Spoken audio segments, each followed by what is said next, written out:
Good afternoon and welcome to judges, teachers, guests, and participants of Frsis 2023.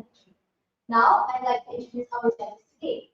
The Chief Judge is Yang Mulia Muhammad Harul Nizam Tuan Ahmad, Entrepreneur Development Manager Yayasan Pembangunan Usaha Negara. The second judge is Mr. Zafarini Bishri Murizan from SDT Al-Fasu. And the third judge for today is Mr. Sandra Chafiqa. And I am Natasha Muhammad Harul from Indonesia College, Bangladesh. Kita Zafarini Harul Nizam and Muhammad Hassan Biswani are from Sekolah Sciences dan Alhamdulillah. Allow me to read the rules. Each team should consist of presenters and a technical assistant. The presentation must focus on the sub-theme assigned to the team. The duration of presentation should not be more than 10 minutes. Next, the bell will be once on the 9th minute and twice at the 10th minute. A question and answer session will be conducted after each presentation. Now, I would like to invite the first team for today, that is Sekolah FITRAH FIKRI Indonesia to present.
Assalamualaikum warahmatullahi wabarakatuh. Hello everyone, good morning. We are from SEF Al-Fikri, Indonesia, Depok. And for today, me, as the opener, I'm Sharifa Azahra with my teammate, Ananda Kaila Azahra, Safira Raisa Ramadhani, and Nuzul Shahira Martias.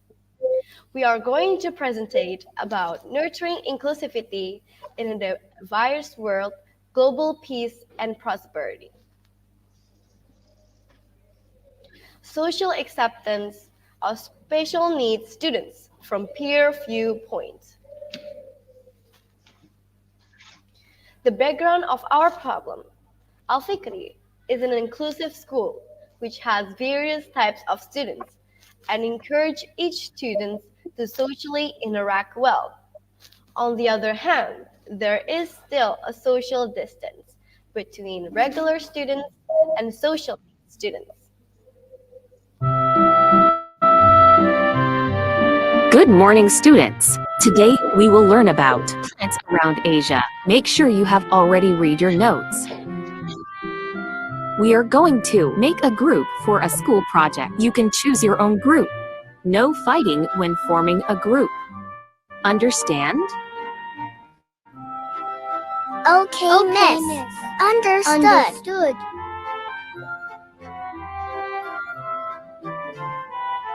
Please invite Billy to one of your group.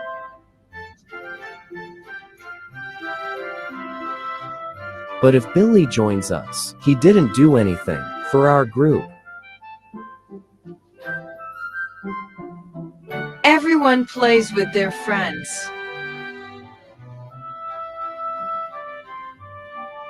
Except. And now, allow my teammate Kakaila to continue the presentation.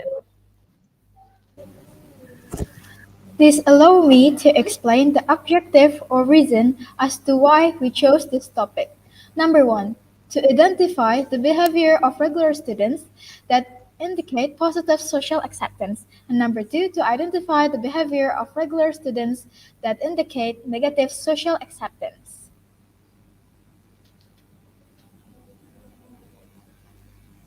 Next, we have the main questions for our research. Number 1. Which social behavior of regular students that indicate positive social acceptance?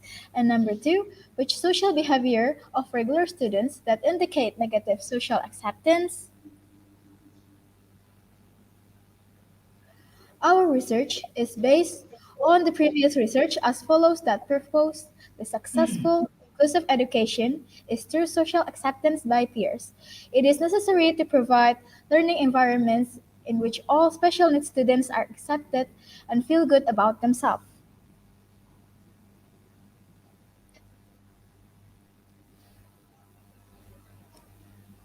The method that we use for our research is quantitative polling survey using a Likert scale to score the responses.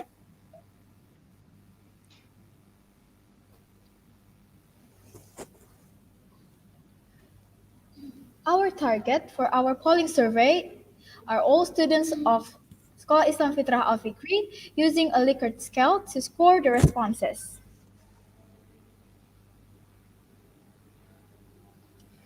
Here's our research methodology. There are research method, quantitative method survey through online structured questionnaires via Google Form to target respondents. Time period 22nd until 24th August 2023 and target respondents, regular students of FITRAH Al-Fikri Islamic School are aged 11 until 15 years old. Okay, may my teammate continue the presentation. Shafira. Thank you, Kyla. So as we can see, the results of our research divided into positive social acceptance and negative social acceptance. I will explain positive social acceptance first. 83.4% is atmosphere enrichment. That means the respondents are aware that their friends with special needs enrich the class atmosphere. Second, 84.2% is sympathetic. That means the respondents are aware of their needs in the classroom. Third, 85.7% is achievements appraisal. That means the respondents praise their achievements. Fourth, 86.5% is learn school stuff. Yeah, that means the respondents like to sharing school stuff with them. And the last is 95.3% is no humiliating. That means the respondents protect them when they are humiliated. Next.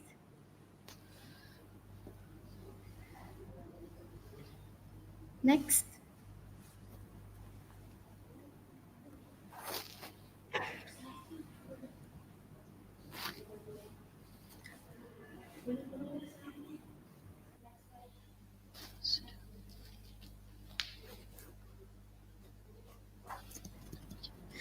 The next result is negative social acceptance. These results have only four aspects. 48.4% is lack of concern. That means the respondents don't wonder about the special needs friends when they don't come to school because of their illness. Second, 52.4% is tutoring refusal. That means the respondents don't teach their special needs friends when they don't understand. Third, 56.7% is pessimistic assumptions. That means the respondents don't think that their special needs friends would be successful in the future. And last, 69.8% is often unsolicited. That means the respondents prefer to play with other regular friends over their special needs ones. And next slides will be presented by my teammate Sheila. Thank you, Safira. Now, for the findings, we have the conclusion. We have divided the conclusion into positive and negative. So allow me to explain the positive first. First, we have the belief that the special needs students enrich the class atmosphere. Second, the awareness about special needs student needs, aka sympathetic. The positive compliments on special needs students' achievements, the willingness to learn some school stuff, and the act of not humiliating special needs friends publicly.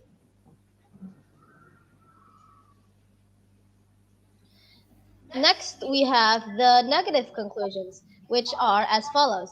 1. The belief that special needs students wouldn't be successful in the future. 2. The majority of responses preferring to play with other regular students over their special needs friends. 3. The respondents don't teach their special needs friends when they don't understand. And 4. The respondents don't wonder about the special needs friends when they don't come to school because of their illness. Now, from those conclusions, we have our final recommendations.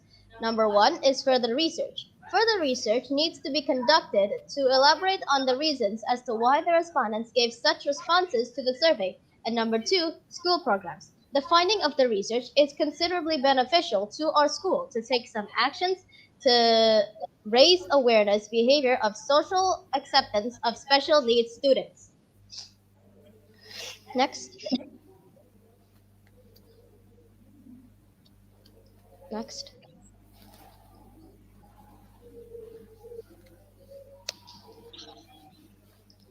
Next.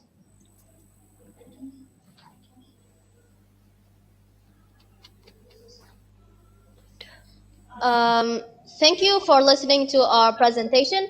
Are there any questions? Thank you for a fascinating presentation. Now, I would like to invite the judges and also participants up.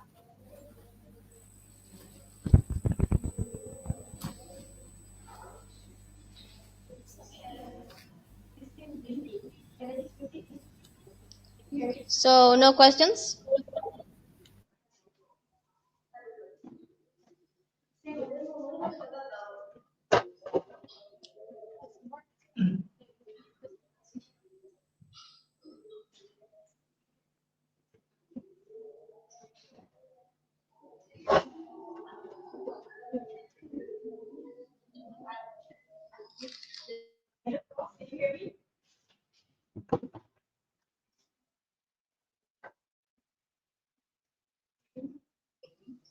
I'm going to give the time back to the moderator so the moderator can give the questions. Like that. Can you hear me? Can you hear me? You can give me or they can't hear you. Maybe yeah, maybe it's like that. Can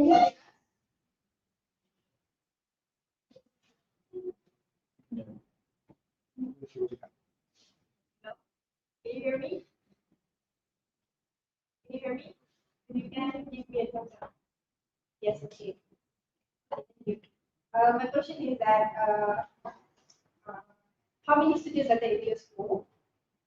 And out of the number of the students that you have in your school, what is the percentage of the special needs students in your school? Because I believe you have asked the regular students only, right? So I would like to know out of the whole school population, how many students are there that are categorized as special needs students? And if I may, are they in the same classes as the population? That's all.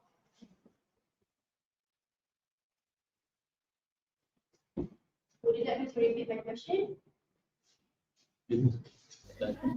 I'm sorry, can you repeat the question? Because your voice is lagging. I'm sorry.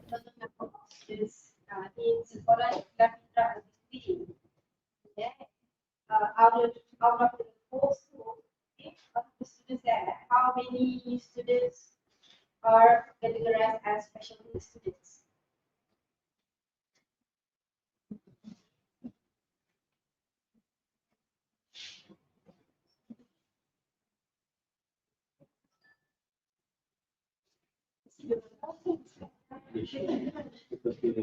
There are 8 students that is special needs in our school.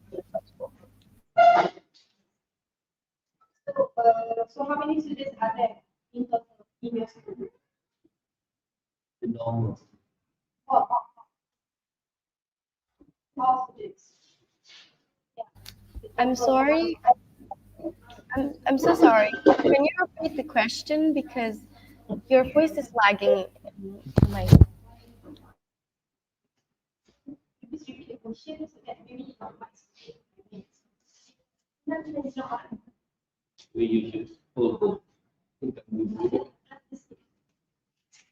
Only students. It's very small.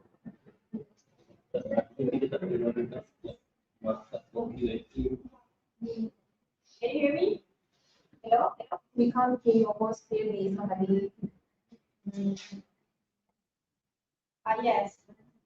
How many students? And then And how many of the students are categorized as special needs? Berapa orang yang kebutuhan kelas? How many special needs? How many normal students? How many students are in our school? In our school, there are 185 students. And out of the 189, how many are special needs students? 8. There are 8 students in our school that are special needs.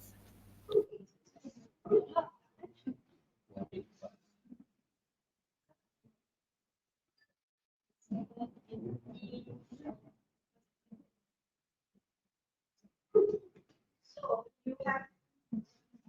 they have 177 people, including people students have 149. This is my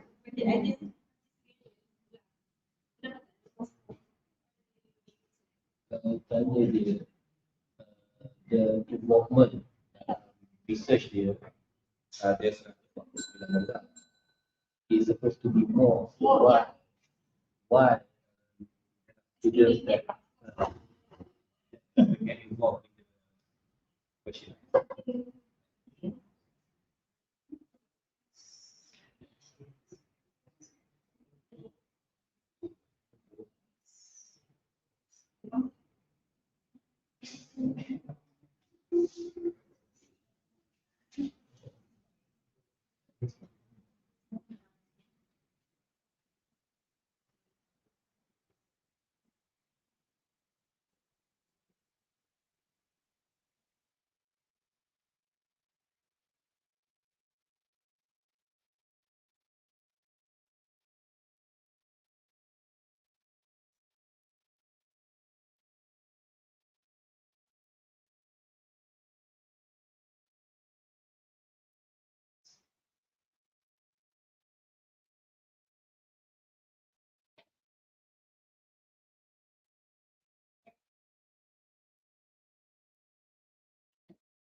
It is because we have the timeline and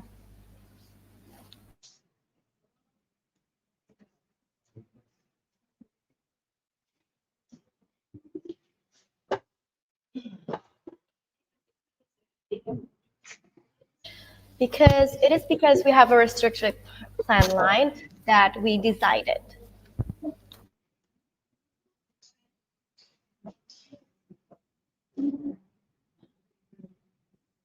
Thank you for the Q&A session, and thank you for a fascinating presentation.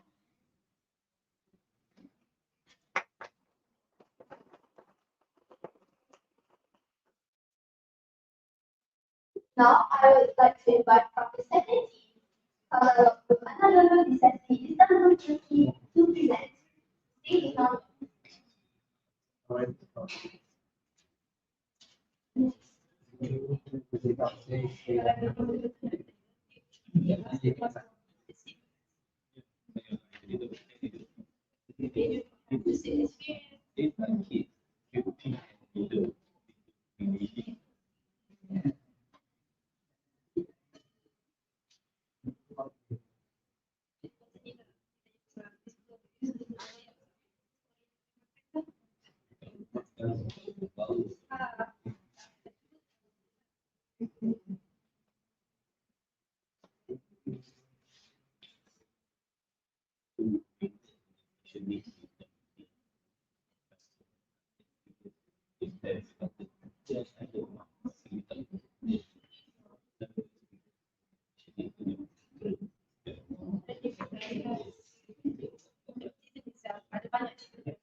Now, I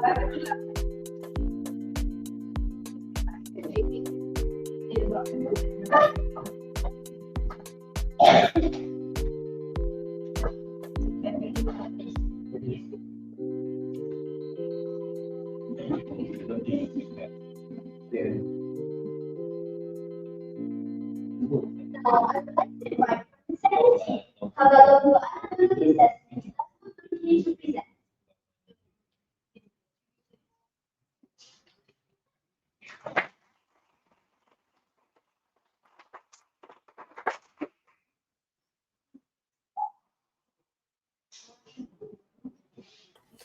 Hello, can you hear right now? Yes. Okay.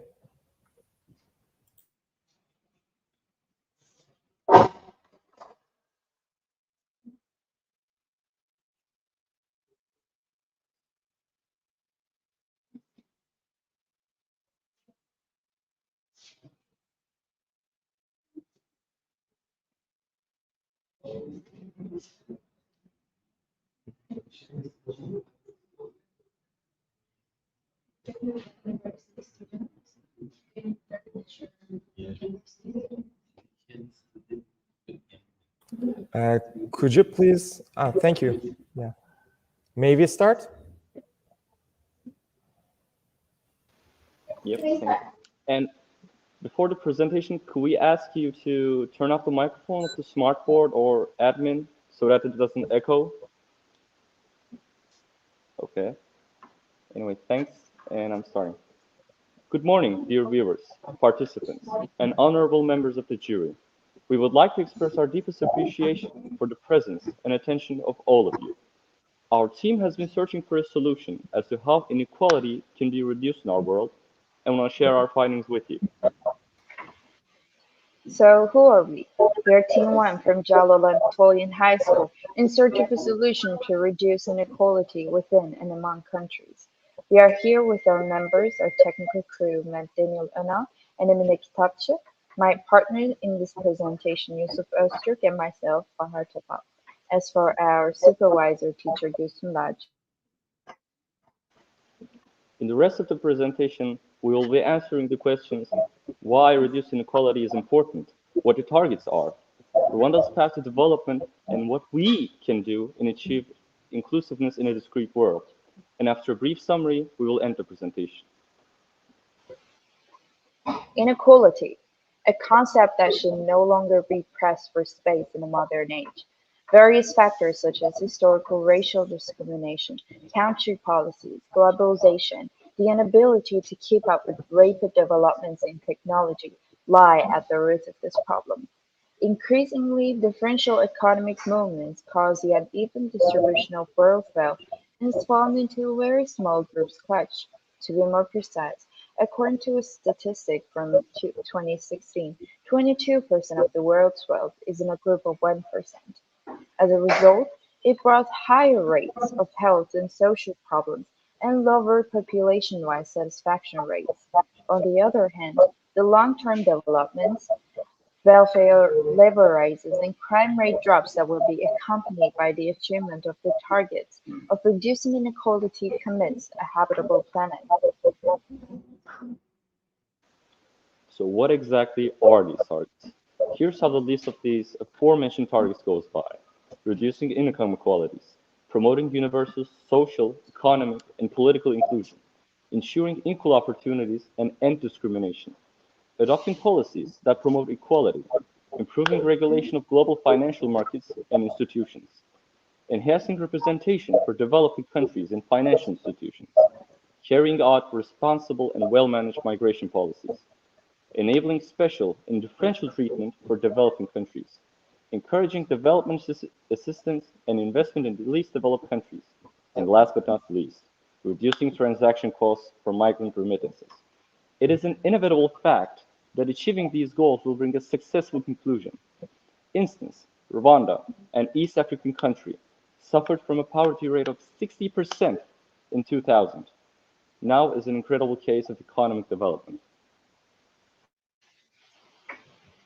So, what was Rwanda's process flow, and how did it extricate itself from the situation it was in?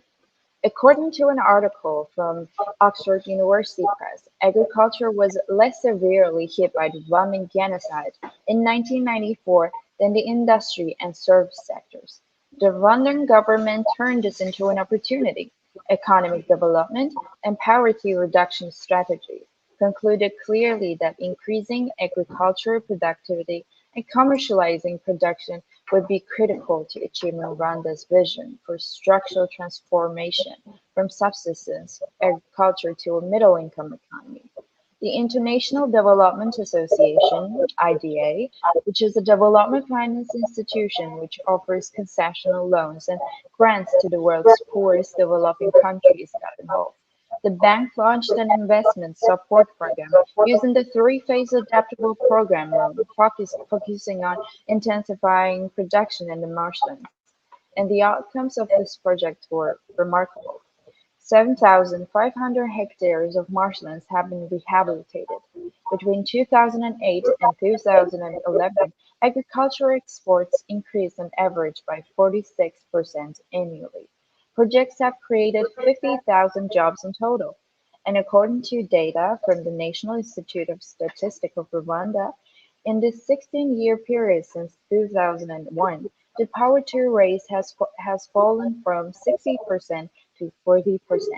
Experts especially attribute the 10% decrease between 2006 and 2011 to agricultural production, increased number of agribusinesses, and increased farm wage employment.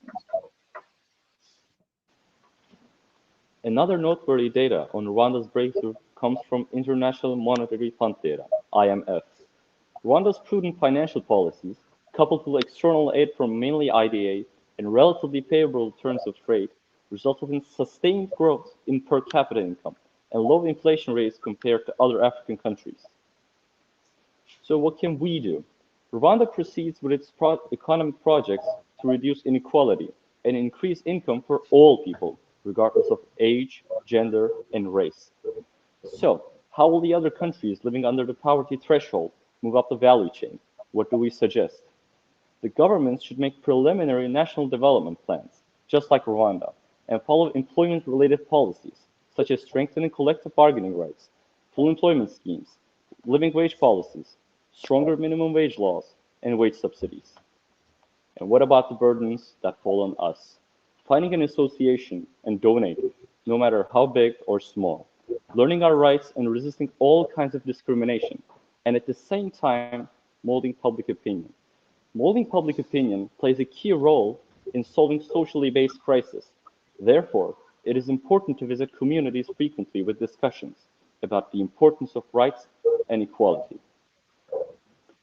To sum up, inequalities that occur as a result of unregulated economic processes prevent a sustainable planet. Resolving this is possible with the agile policies of governments and the introduction of the concept of equality into our daily lives by us, the people. We sincerely appreciate your consideration. As for Jalol Anatolian High School, we have to acknowledge that we are very much pleased with all your effort and guidance. Thank you for listening to us. And if you have Thank you for a wonderful presentation. Now, I would like to open the Q&A session to the judges and members.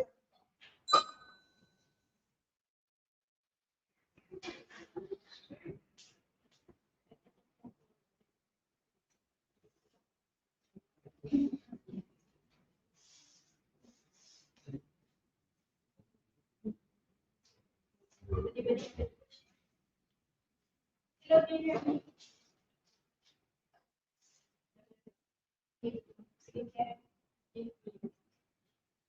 Hello.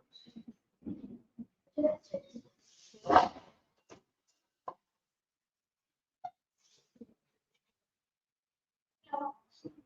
Can you hear me? Hello.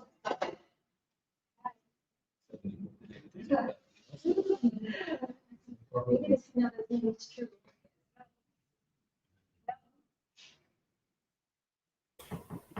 Can you write your question in private chat, please?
Yep, we thank you for the question.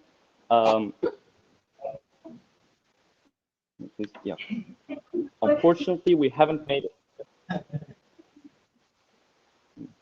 Okay, unfortunately, we haven't really made research about the recent policies of Turkey, but we can tell you about the reforms made in the Republican era in 1900s or 20th century. I mean, more rights were given to women, more, I mean, the job offers would more likely be made to women since their rights were kind of disrupted in the process. But recently, we are also a country suffering from inequality. So, yeah, what Rwanda has made, the efforts Rwanda had made, would really be valid to us too.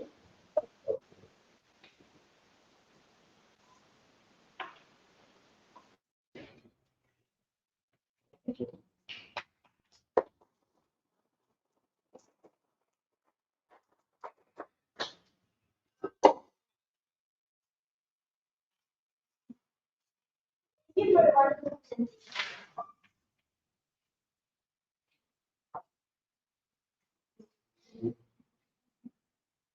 Now, I would like to invite the next team for today from St. Mark's Senior Secondary Public School, MEERA, BAGH, India, to present.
Tengok speaker tu memang dah set sini ke? Dah dekat PC. Dah set.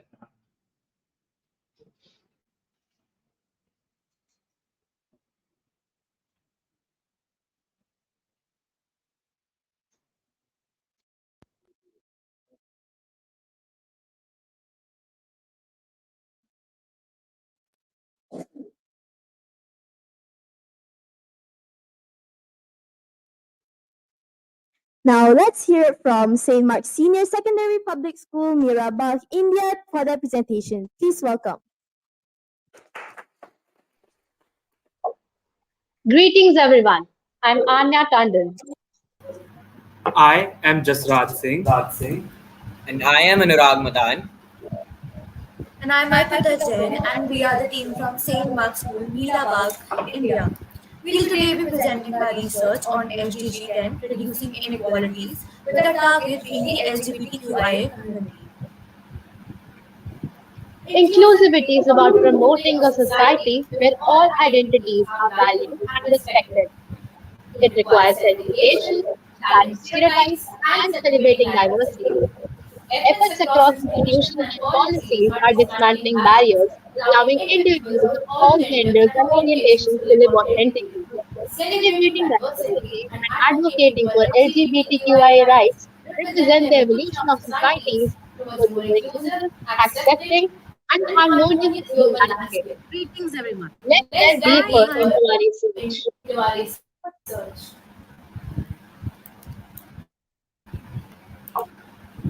I, Anya Tandon, am thrilled to share the insightful research conducted by St. Mark's School, India, on our topic, Finding Pride Within, focusing on SDG 10, reducing inequalities. Our research methodology included surveys, interviews, a case study, and comprehensive research, enabling us to delve deep into the challenges faced by the queer community. We also explored ways to nurture diversity in our society.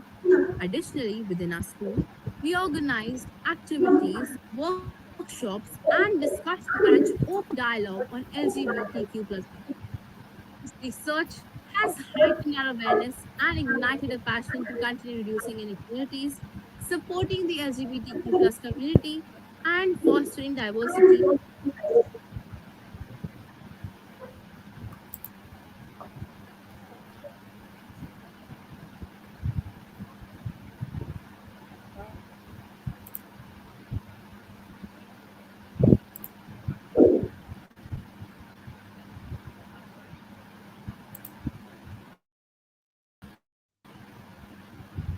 As a teacher, as well as a friend to my students, these are the issues that we talk about. Yes, these were the issues at one time when we used to shush. We never used to talk them aloud. But today children are discussing it. And today, in my esteemed institution, children are actually advocated organization which works for creating a safe environment for children to open up and talk about issues that affect them. Issues related to gender, issues related to expressing their true identity. Everyone, I'm really thankful for this opportunity being given to me to speak about an issue which is not just a concern of handful of individuals, one organization or institution, but a matter of global concern. Inclusivity. Every now and then we hear about inclusion, inclusivity, all those workshops, training programs, seminars being organized to share how to be more inclusive and what ways we can accommodate people from LGBTQIA. However, I personally believe that one understand why is behind such accommodations, the house becomes easier.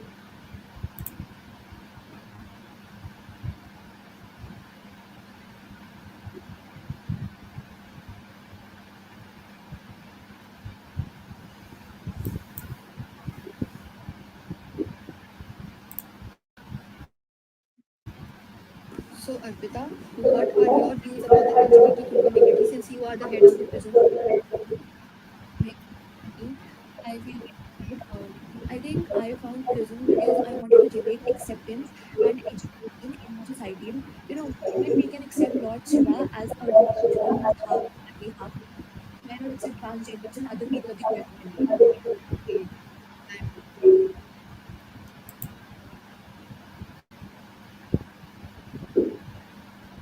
We acquired a multifaceted research method and also used surveys as one of our tools. A survey on inclusivity revealed a diverse range of attitudes towards the LGBTQ community, with 33.42% of participants still showing unaccepting attitudes. 41.7% lack awareness of legal rights for queer individuals, highlighting a gap in understanding in education. 40.2% have not seen positive advancements in legal rights, highlighting the need for advocacy. 71.2% acknowledge mental health issues for LGBTQI individuals due to discrimination. 72.46% express dissatisfaction with educational institutions response to LGBTQI awareness, called for reforms. Media representation needs improvement, with 66.4% of interviews stating it needs improvement. 79.2% are unaware of LGBTQI advocacy organizations, highlighting the need for enhanced outreach. An organization is started by us in our school, which is aimed at spreading awareness about the LGBTQIA community and generating an understanding of sexuality and gender biases. Here's the look. We are the artists of transformation. Engaging over 100 participants, PRISM has woven an intricate tapestry of change, valuing self love and educating individuals about sexual identities, human rights, and LGBT communities. PRISM has had poster making competitions play, highlighting the struggle of the transgender community.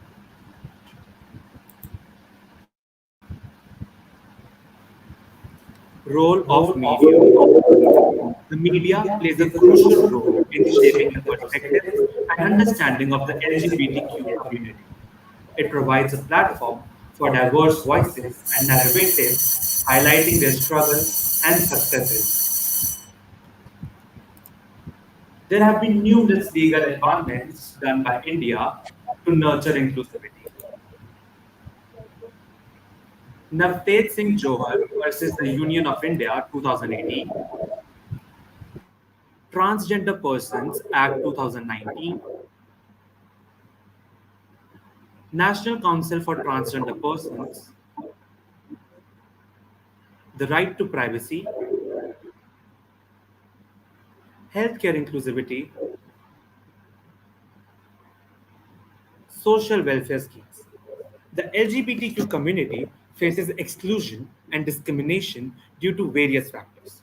To combat this, a comprehensive strategy is needed, including raising awareness through inclusive education, public campaigns, and media representation. Anti discrimination legislation is also crucial. Ensuring protection in these areas secure environments, and supportive networks can alleviate isolation and promote belonging. Open conversation between beliefs perspectives can bridge the gap between religious beliefs and LGBTQ acceptance. Integrating LGBTQ subjects into professional training can enhance cultural awareness. However, ongoing discrimination and disparities highlight the need for a sustained action to protect the LGBT rights. Collaboration with individuals, communities, and institutions has become necessary to build a future of equity and acceptance. Be proud of who you are because life is just about finding pride within. Thank you, everyone.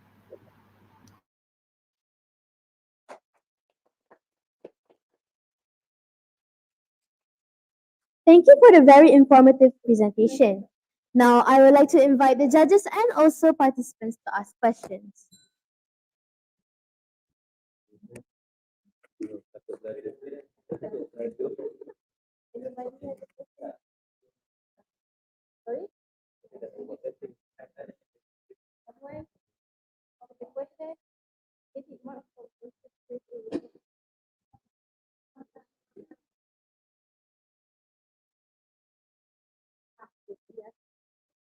Hello, hello, hello, hello. Can you hear me? Yeah, could you please maybe explain or talk a little bit more about Prism? Because just now I mentioned I noticed one of your respondents for the interview is the founder of Prism. Could you please introduce to us what is Prism is all about? Because the audio wasn't quite clear, so I believe everybody wants to know about that. Yeah. Yes, greetings, ma'am. I am Arpita Jain and I am the founder of PRISM. I am really glad that you noticed that an organization was formed. PRISM is basically an organization which stands for people respecting individuality and sexuality in mankind. It is generated for the acceptance of the LGBT community and an understanding of sexuality and gender biases. It was created on the principle of promoting individuality, encouraging empathy and respect towards all human beings. Through PRISM, we have facilitated discussions that have helped people understand more about the struggles of the LGBT community and the importance of respect and acceptance. Okay, thank you.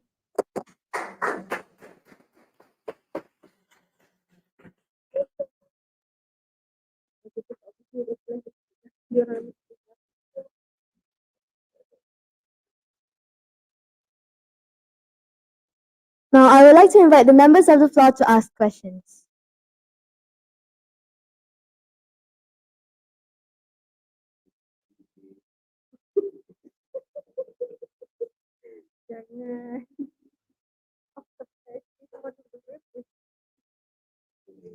Thank you, St. Mark's Senior Secondary Public School, for the presentation.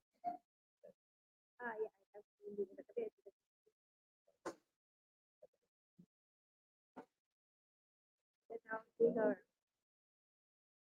know what to be expected, yeah.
Yeah, they have this one helping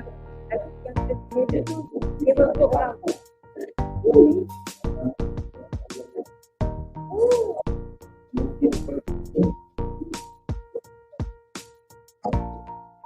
Now, I would like to invite the next team for today from SEKOLAH to FATIMAH to present.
Well, ladies and gentlemen, what is currently considered normal was an impossible task involving many fight and debate to bring out the equal right to education for everyone. COVID-19 has disrupted every sector of livelihood, and the education system was abruptly affected, leading the shutdown of schools and universities. Assalamualaikum warahmatullahi wabarakatuh and a very good afternoon I bid to everyone present in this room today. Before we begin, allow us to introduce ourselves. I, Nia Aisha bin Zafar, and I'm Wadana Kausa binti Wan Saiful Islam from Sekolah Fatimah. It's an honor for us to be here today. Now, let us begin, shall we? Firstly, let us discuss what our topic is based on, that is, reducing inequality. As the 10th Sustainable Development Goal, it is a universal call to action to create a fairer world where everyone has equal opportunities regardless of aspects like income, age, gender. There are many. So we have decided to focus on reducing one specific form of inequality, one that is growing critical in our increasingly digital world, the digital divide. Now, the digital divide refers to the disparities in access to and use of information, communication, and technologies, ICT. Referring back to the concept of reducing inequality, we aim to ensure that every individual has the same access and opportunities in the digital world. There are a few types of digital divide, which are access divide, usage divide, and quality of use gap. We combine the last two types of the slide. Let's go through these types one by one. Access divide refers to the disparities in physical access of ICT. For instance, people with no smartphones or no internet connection. Oh, but what if you say you have never experienced this before? Fine. Say you have more than sufficient internet. All the state-of-the-art gadgets are in your hands. Now, allow me to ask you, what good would that do to you if you didn't know how to operate them? This is where usage and skill divide comes into play. Even if you did have access to technology, it doesn't guarantee that you'd be able to use it effectively. Trust me, I'm sure everyone has experienced at least one of these divides at some point, particularly during the COVID-19 pandemic, right? This takes us to the next part of our presentation, where Mia here will remind you of how we had to deal with the pandemic and exactly how it is relevant to our topic. Thank you, Kausa. So, ladies and gentlemen, do you remember when we transitioned from face-to-face learning to virtual learning? Of course, who doesn't? Well, remember the difficulties that we had to adapt to? Remember what we had to cope with? Remember from books to screen, from real-time discussion to multiple Telegram groups? Oh, the struggle we had. But still, there's no denying. Both still can reap their benefit and both had their issues. But the pandemic's over and we successfully returned to face-to-face learning. What could possibly have gone wrong? I'll tell you what. The world now faces a wider, I repeat, a wider digital divide in education. Why is this happening, you may ask? Of course, we have the inevitable switch from face-to-face to virtual learning, which unfortunately resulted in the inability of students to adapt with the sudden changes. From there, we have our research objectives, which are number one, study how virtual education has widened the digital divide. Number two, look into the aftermath of full-time virtual education. And finally, number three, propose solutions to the problem. To continue, let us see the research methodology used in the study. First, qualitative. Second, quantitative. To simplify, we examine a substantial amount of theses from reputable websites. For instance, the Ministry of Education official website as well as mainstream media outlets. Now, we've also conducted a series of interviews and surveys with past SPM candidates from 2020 to 2022. What have our interviews found? Our interviews have verified our findings, and we've also managed to gather supplementary data that correspond well with our research. Now, moving on to the discoveries, shall we? There are a few key timelines that need to be highlighted. First, pre-pandemic. Secondly, post-pandemic. Now, illustrating the pre-pandemic era, Malaysia has experienced significant growth and improvement in terms of quality education. To prove, University Malaya has ranked its all-time high during 2018 at number 38, ladies and gentlemen. Also to add, Malaysia was focusing on growing its education system to world-class level until it was abruptly halted due to the COVID-19 pandemic. However, during this time, it was not all sunshine and rainbows.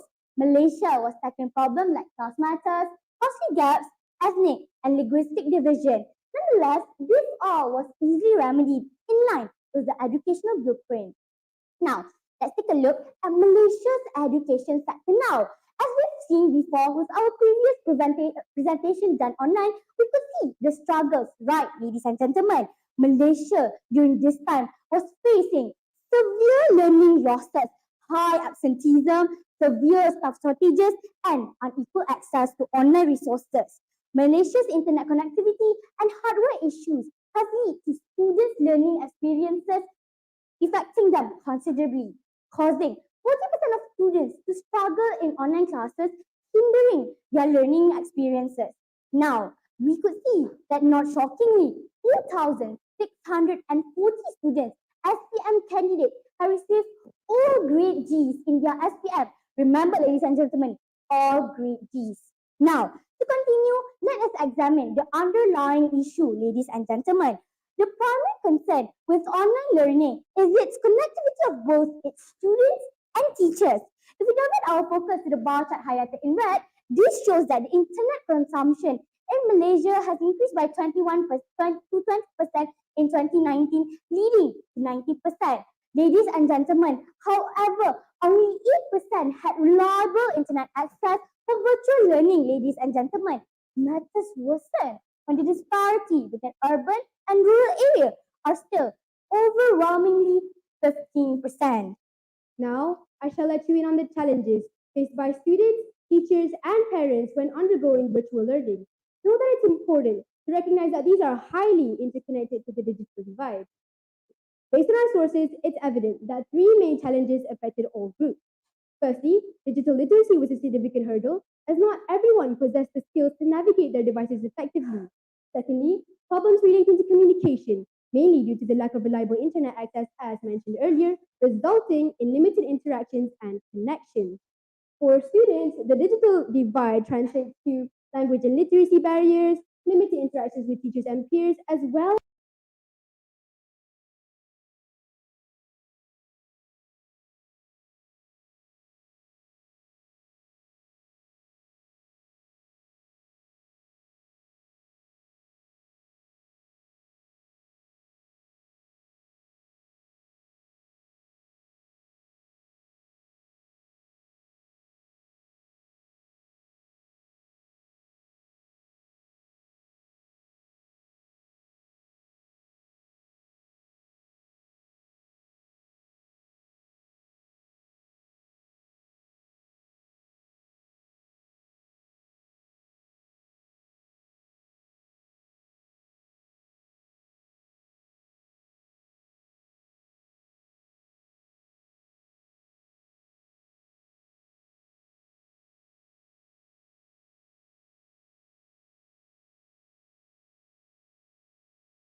or online resources that can be accessed by users without incurring data charges. Zero rating provides free internet access in areas with limited internet connectivity or where data costs may be high. This will enable students to access online learning resources without the proper internet access. This which helps in inclusivity and equal opportunities in education, leveling the playing field and providing a much more conducive learning environment for all. Countries that have already implemented this action and are currently still producing results are India, Kenya, South Africa, Rwanda, Zimbabwe, and the Philippines. So, and here's a quote for you to think about in the next few minutes. In order to create an engaging learning experience, the role of an instructor is optional, but the role of a learner is essential. With that, thank you all for listening.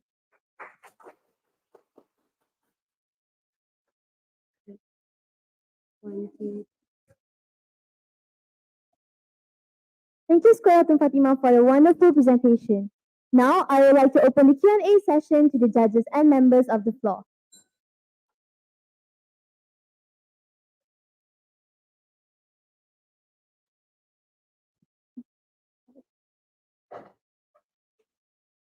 Thank you for the marvelous presentation. Now, I want to ask you, how do you think that you can improve the digital crisis in rural areas such as Sabah and Sarawak, since we all know that it is biologically possible for and accessible for internet? Thank you. Well, firstly, thank you for giving me the extra time to explain more thoroughly about this. This actually indirected with one of our solutions, which is actually zero-rated educational content. As I've said before, zero-rated educational content is actually content where you don't need internet access, meaning that internet service provider do not touch students or teachers with educational material. This is actually related with one of the countries that we have done our research, which is India. India has introduced Parkash portal to ensure that its students, teachers, and parents could be in virtual education 100%. Parkash portal is essentially where the government services put educational materials to be accessed by students, teachers, and parents without any internet usage. So this will help promote inclusivity into virtual education much more and providing a more nurturing and an inclusive world in the future. Thank you. Thank you for that question.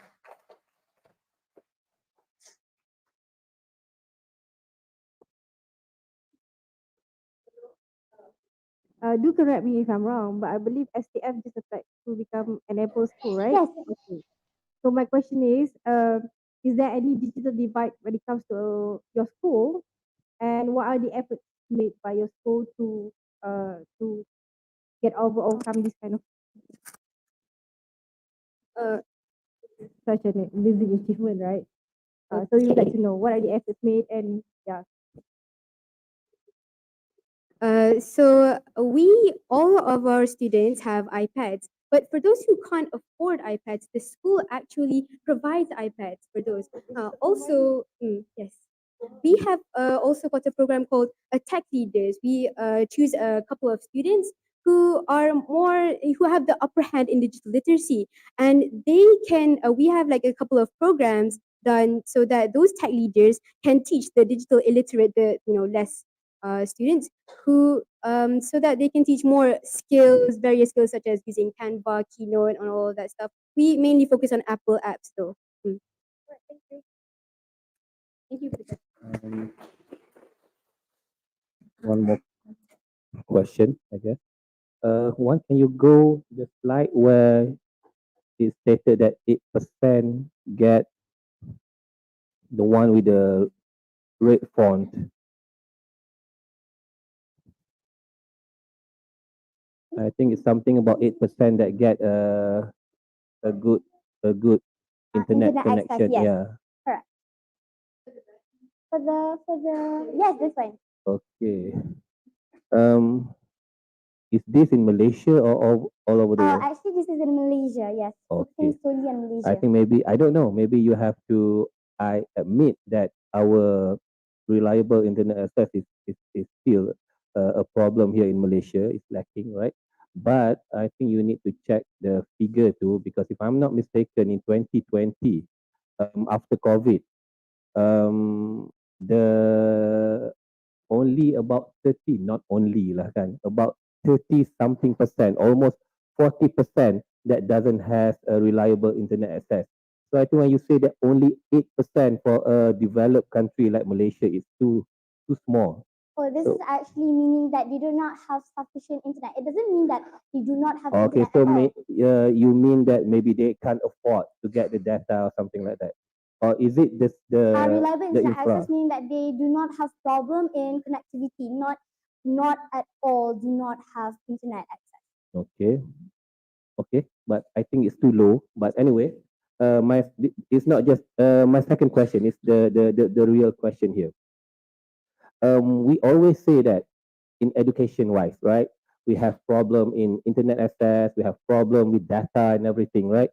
But when it comes to TikTok, dance and everything, you can see all these people from further, from rural places dancing. It's like they don't have any internet problem at all. So is it really the data is the problem, or is the mindset? They just don't want to learn, or what is your argument? That's all. Okay, thank you for that insightful question. Actually, understand that when comes virtual learning, it needs to have a long-term, stable internet access. When posting videos, you maybe just need few minutes, few seconds of reliable internet access. But when it comes to virtual learning, it means that do you really think that you need to learn only in 3 minutes? No, right? You need a few hours. Sometimes classes, my chem classes in general, in 1 week need 3 hours to learn to have a sufficient amount of learning, right? So this is why I think we could see that problem. Actually, this is one of actually our practice run or trial question. So it's good that you asked it. Thank you. Oh, Asri Kandi.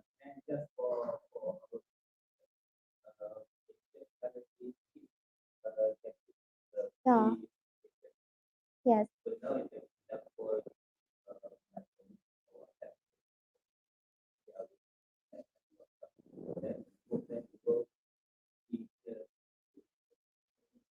Thank you. Thank you, everyone.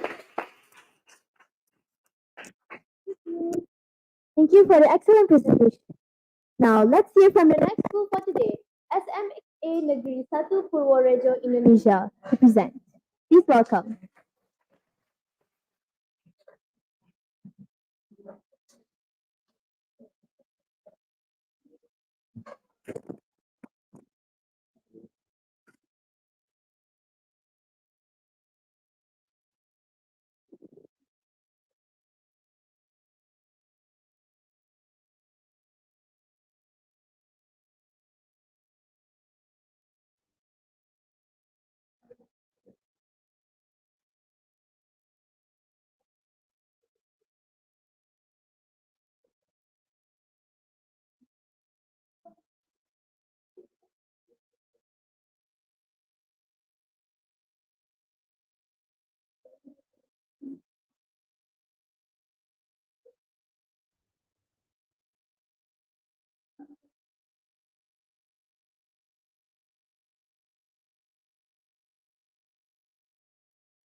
Assalamualaikum warahmatullahi wabarakatuh. Good afternoon, ladies and gentlemen. The most respected judges, our teachers, our beloved friends, and all of the audience here, thank you so much for giving us this opportunity to present our research. My name is Alek Inarama, and I will be the team moderator of this session. I'm here with my teammates, Gabriela Charlene, Aisahel, and Nadia Pramesti. So, in this world, there must be a differences. With differences, the inclusivity in a region has three possibilities: good, bad, or balanced. Indonesia has so many cultures within its country, so that Indonesia must be able to foster an inclusivity in its country. Starting with us as a young generation to nurture the inclusivity in the whole world.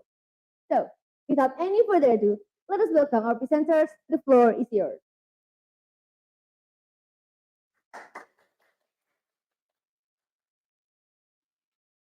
All right, cultural diversity, strengthen or threaten. There are multicultural diversity and inclusivity in a diverse world. Multicultural refers to multi or many cultures, as well as religions, tribes, races, ethnicity, genders, and the cultures itself.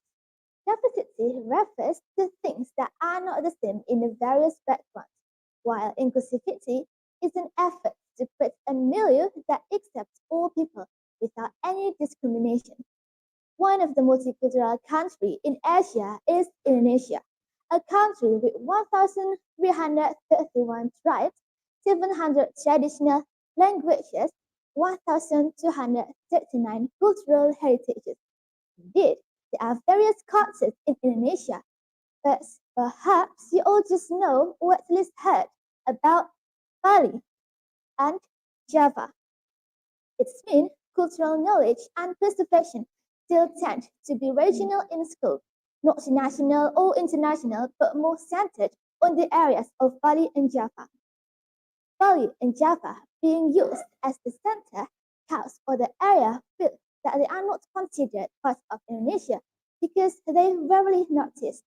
This is due to the difficulty of access to study the culture there. Apart from that, Bali and Java also being used as the best reference as a culture. So if a tribe has a culture that tends to deviate from Bali and Java, it will be considered strange. This feeling causes various cultures and tribes treats it different compared to Bali and Java. On the other hand, youth society, as well as Java, dominates 40% of ethnic groups in Indonesia, and it makes many who know them will feel that the area is the best. It emerges ethnocentrism. As well as Bali is more famous than Indonesia. Had a master program in sustainable tourism by Jajaran University Graduate School, Dr. Evino Fancy Magister Science confirmed that foreign tourism knows Bali better than Indonesia. Next, we move to the example cases of lack of inclusivity in Indonesia. As we can see from the quoted journal that we have searched, ethnic groups such as Papuans experience a lot of cultural discrimination. Even if they live in their hometown, they are still being discriminated by the immigrants. It's like the title of the journal that we have quoted, ethnocentrism and intolerance by the immigrants towards the Papuans. And this is the other cases of lack of inclusivity in Indonesia, such as someone was arrested for allegedly insulting the Nias tribe. Police arrested a man suspected of insulting the Makassar tribe on social media. Police arrest perpetrator of alleged insult to Betawi tribe. Insulting Papuans, students demand ITB to take action, and insulting that tribe, a guy named Lutfi Holly arrested by traditional council. The relation between cultural diversity, strengthened or threatened, are when we look at these cases, of course, we think that cultural diversity can weaken or even threaten the solidarity of the country, which is Indonesia. But we also know that cultural diversity can strengthen our solidarity in Indonesia. By strengthening the solidarity of the country, of course, our goal, which is global peace, will be achieved, especially in nurturing inclusivity in a diverse world. But how to do that? One of them is to developing an attitude towards inclusivity in our diverse world in each individual. There are three ways to support inclusivity. First is willing to know and learn other cultures. Second is an appreciate and respect Victoria's culture. And the third is an accept difference and be able to live and these two ways come up with one solution, which is a national program that we propose, namely the Triple Cultural Conference Camp. The concept of this activity are camping and conference for a week, held once a year in a different province. And the first 3 days will be filled with camp activities. Each group consists of many persons with different culture, so they will know each other better. On the next 3 days will be filled with conference activities like MUN conference or Mondial United Nations conference. Participants from each province will learn, study, and represent the culture of other provinces. For example, I'm from Central Java province, so I have to learn to study and represent the culture of North Sumatran province. At the end of the conference, participants must make resolutions towards the issues that have been discussed. And as far as possible, this resolution must be realized and socialized to the local community.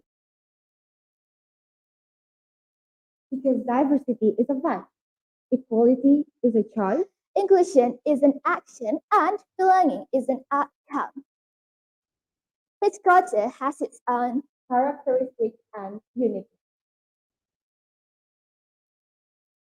And this is the references from our research.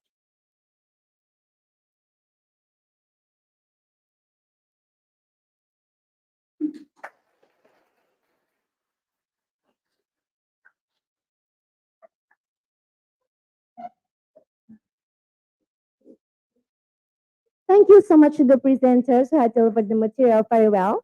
Now I'd like to invite the participant and the judges to ask questions. For those who want to ask questions, please raise your hands.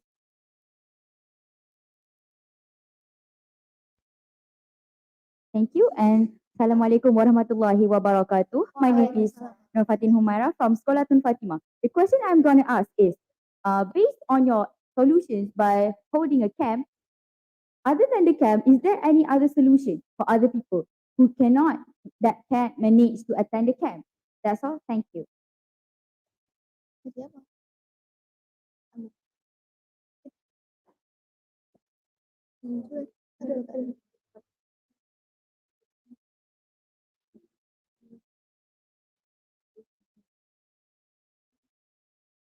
Thank you so much for the question. We're gonna answer the question. That's a good question. So this scam is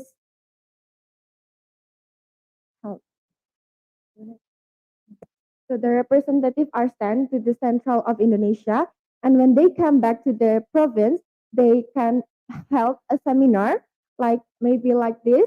We gather like this, and we talk about what the represent are learn there on what the cultures are they learning, and maybe that's the other solution for those who cannot attend in the central Indonesia.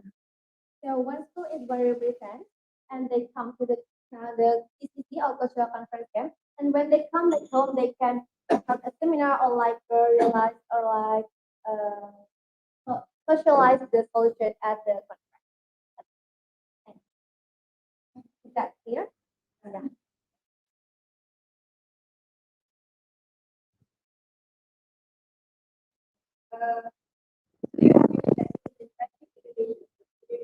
There are many tracks, right? Okay. So I would like to know, I'm sure not many of us is familiar with the syllabus of Indonesia's education. So could you please share, is the topic of some like introductions of arts are included in any of your syllabuses? In school, yeah. For example, do you learn about the different types of arts, backgrounds, or any information about the different types that you have in Indonesia? Do you learn them in school? Are they included in any subject or syllabus?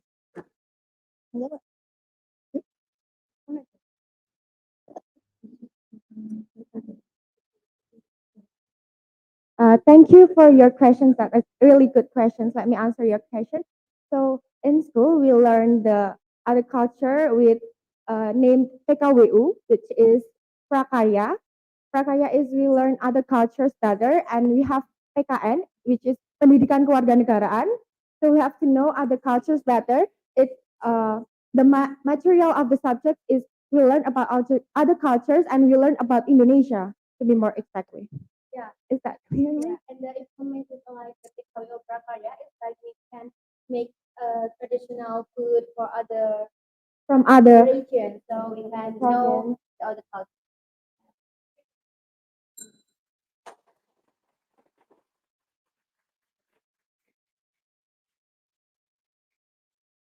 All right. Thank you so much for the judges and the participants who have asked questions.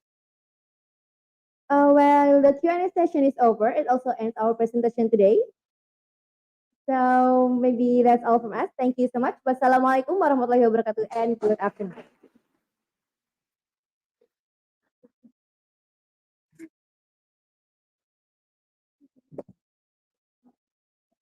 Thank you for the wonderful presentation. Now, let's give it up for the last team for today, representing KABATAS ERKEK High School to present. Please welcome.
Right.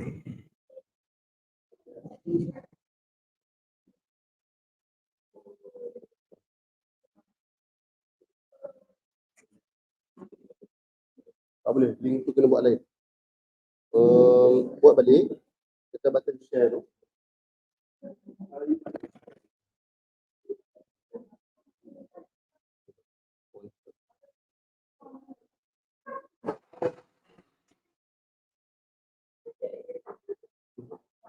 Oh, QR code generated.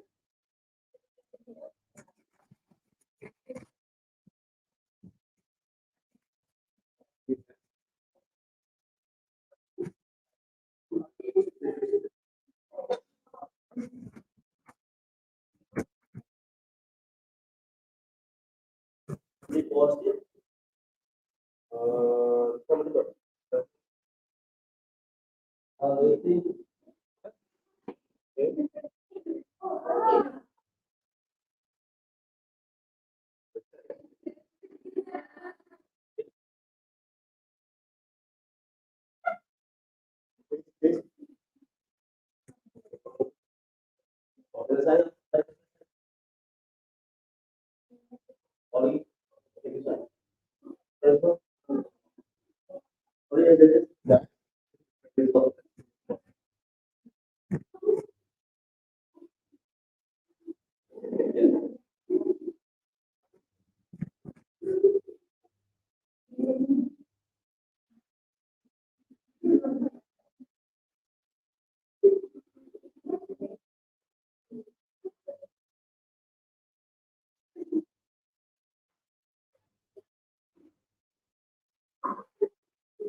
Isha, very close.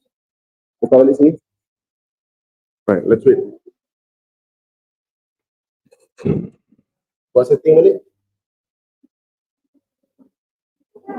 Check audio. Check 1, 2, cubaan suara. Okay, tekan test. Close. Next. Audio, please. Robot.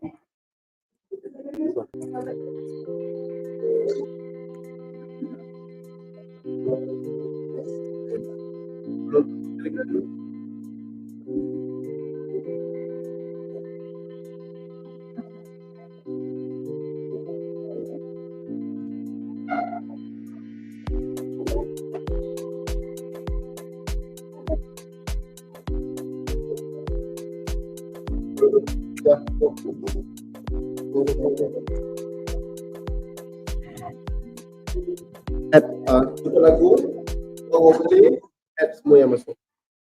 Hello there. Hi, Irem. Mr. Naki here from Malaysia. Am I audible on your side? Please respond.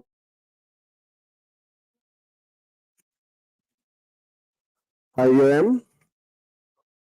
Am I audible on your side? Please respond. And if you could, please tell all your friends to get in. Right? Please tell all your friends to join the StreamYard link. Thank you. Can I have at the lunch? Yes, welcoming. Hello there. Hi. Looking good. Am I expecting other presenters as well? I need you to respond verbally, please. Switch on your mic and interact with me. They're trying to connect now. Yes, you are audible on our side, all gosh. right? I need to know who's controlling the slides now. If you could, please present your screen. He's trying to connect. All right, appreciate it. Thank you so much, all right? Please share your slide right now so that we could test first.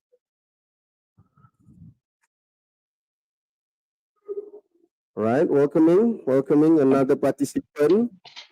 I believe the microphone or webcam is not being allowed.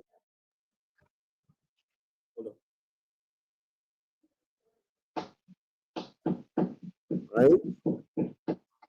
Another student has joined. Welcome. Right.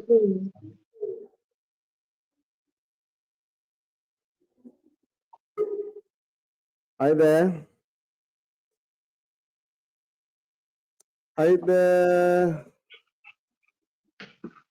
Onur, is it? Hi, Onur. Yes, it is. Yes, am I pronouncing it correctly? Nice to see you, Onur. Thank you, teacher. All right, excellent, excellent audio on your side. Thank you very much. I just need the technical person to share the slide to the screen right now. All right? I did it right now. All right, excellent. All right, just to check with you, Onur, do you have any video in your slide? We don't.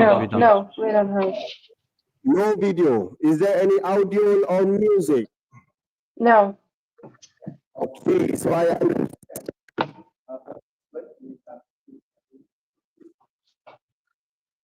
Right? I understand there is no video or audio. Am I correct? Sorry, we couldn't hear you. You couldn't hear me? Yeah, we couldn't.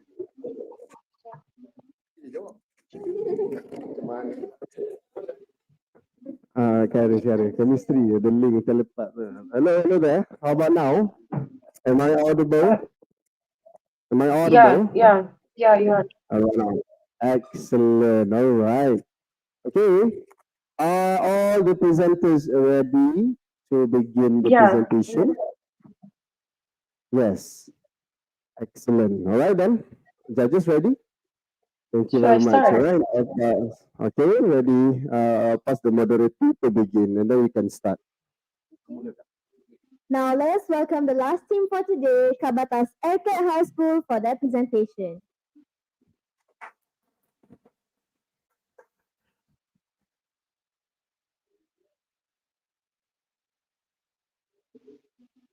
Should I start now?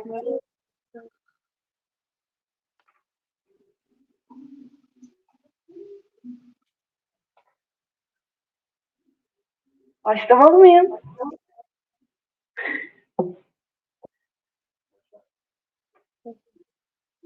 Hi everyone, we're attending from KABATAS ERKEK High School. We'll be discussing the workplace gender inequality faced by women. You can skip the page.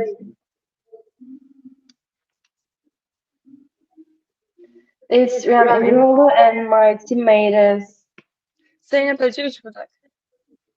two of us will be presenting for you.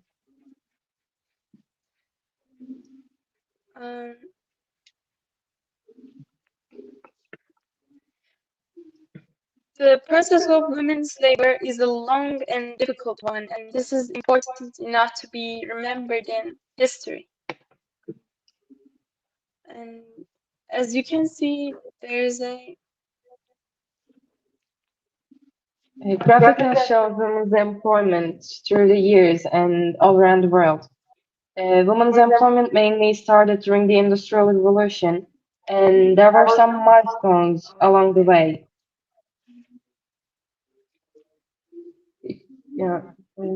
In the 18th century, women's employment was largely confined to roles as housewives and caregivers. They played essential roles in households and raising children, but they have limited access to formal educations and careers.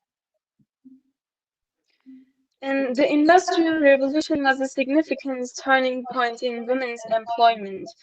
Some women went to work in factories alongside their families, sometimes with their children. Even though the working conditions in these factories were often challenging, industries created new opportunities for women to work outside the home. During the late 19th and early 20th centuries, the women's rights movement took place. Women fought for their right to vote, which was a pivotal step towards the greater gender equality in every category. This movement also increased women's access to education and entry into professions previously dominated by men.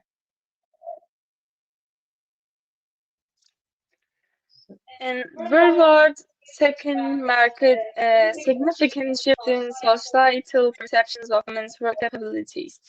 With many men serving in the military, women entered the workforce in order to fill essential roles in factories, offices, and other industries.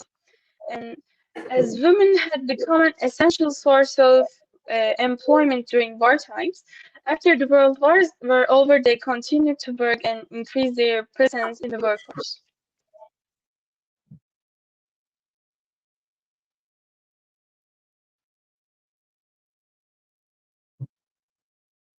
Proceed to achieve greater gender equality. And women have increasingly pursued careers in fields and they have made notable progress.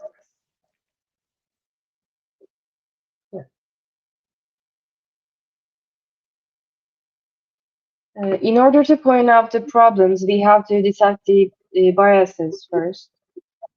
Why did you skip the bias?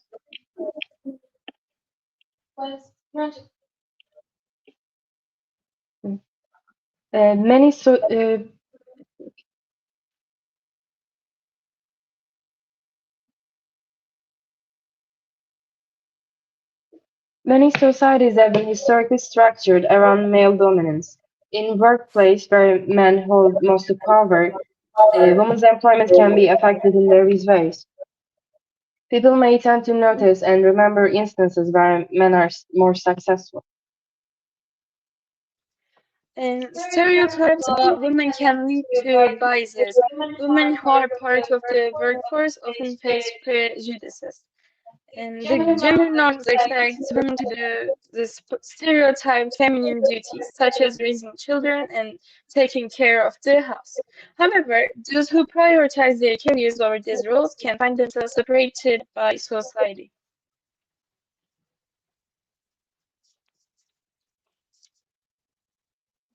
Society's expectations regarding gender roles and caregiving can lead to bias against women in the workplace.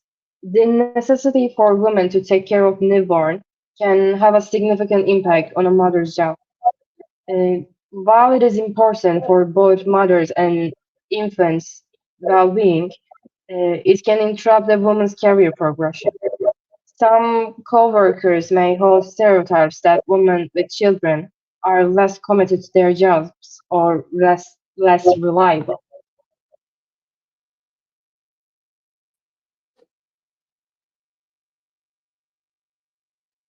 Mm, Unfortunate events can be divided into three, such as unequal payment disparities in promotions and sexual harassment. In the workplace, women often face unequal pay, commonly known as the gender pay gap. It occurs when individuals performing the same work are paid differently based on their gender. Some statistics show that in many countries, the fight for equal wage still continues, and women earn 80% of what men are paid. Disparities in promotions are a different common issue women face in workplace. Despite their qualifications uh, and capabilities, women often find themselves overlooked. This imbalance affects their career progression. Lastly, harassment is a prevalent and outrageous issue that women often confront in the workplace. It involves unwelcome behaviors that create an uncomfortable environment. This type of misconduct affects women's well-being as well as their professional growth.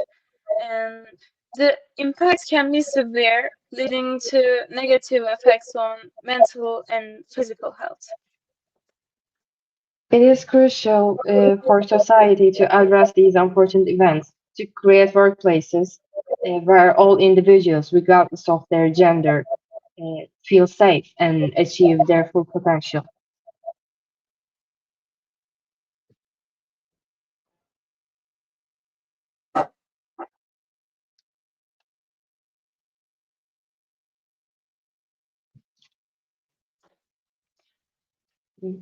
There are two groups who get most affected by these biases. Both working mothers and women entrepreneurs face unique challenges. Let's look at why these groups considered unprivileged, and what are the challenges? Others are less likely.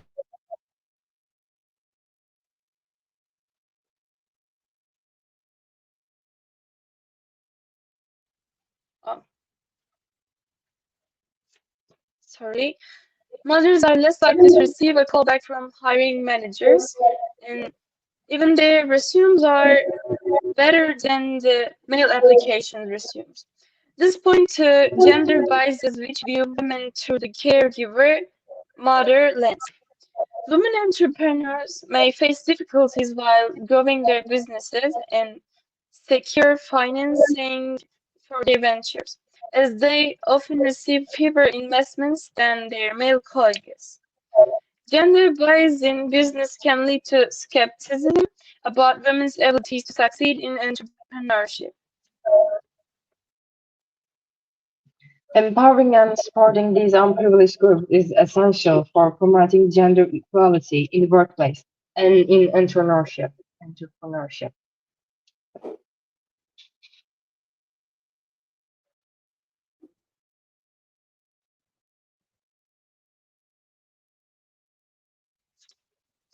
Let's have a look at what can we do for these groups.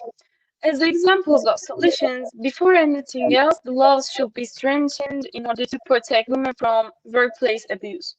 The laws of equal payment must become valid, then inspections should be conducted to prevent wage inequality. Moreover, particular associations can be established as UN Women, He for She Women's March, and local grassroots groups to support women entrepreneurs and educate young girls. Furthermore, efforts should be made to place these women who have confronted notable challenges into suitable jobs, again with the laws and associations.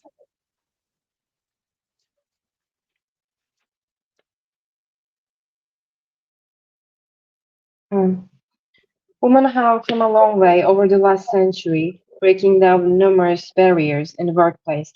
However, the struggles still seem to persist.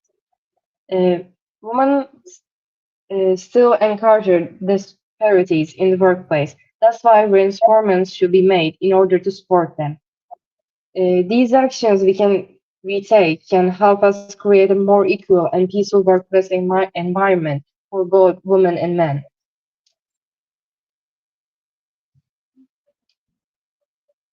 There are some links of resources we benefited during our research. Yeah.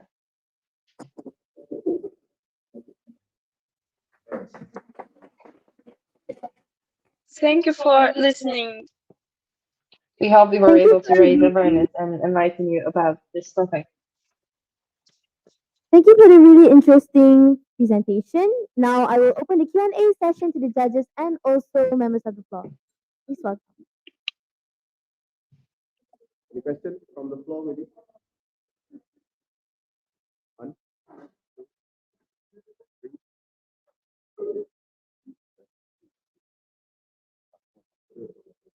Hello, can you hear me? Can you hear me? Could you please give me a Yes, thumbs we up? can. Yeah, okay. Thank you for the presentation.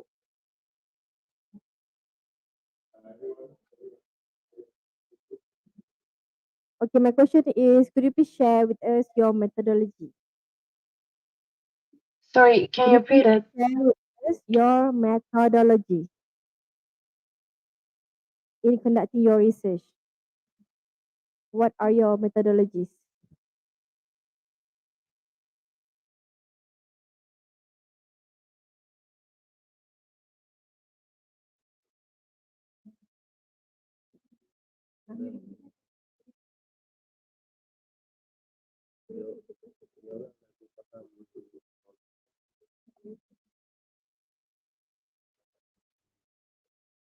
All right. Okay, students. All right.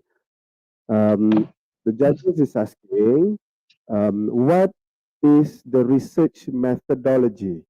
How did you get all the results of your research? I repeat. Mainly through internet, but we used some. We asked to some women we know who experience this disparity. Okay, may I know how many respondents that you have collected? How many responses? Probably three, because three. Three people. Thank you for your response. Okay, thank you very much, KABATAS, ERKEK, a big hand for everyone here. All right, thank you so much for joining us. All right, that's the end of your presentation. We will contact you via Telegram and international participant WhatsApp group later on for further information. Thank you very much. You may dismiss. Bye from Malaysia.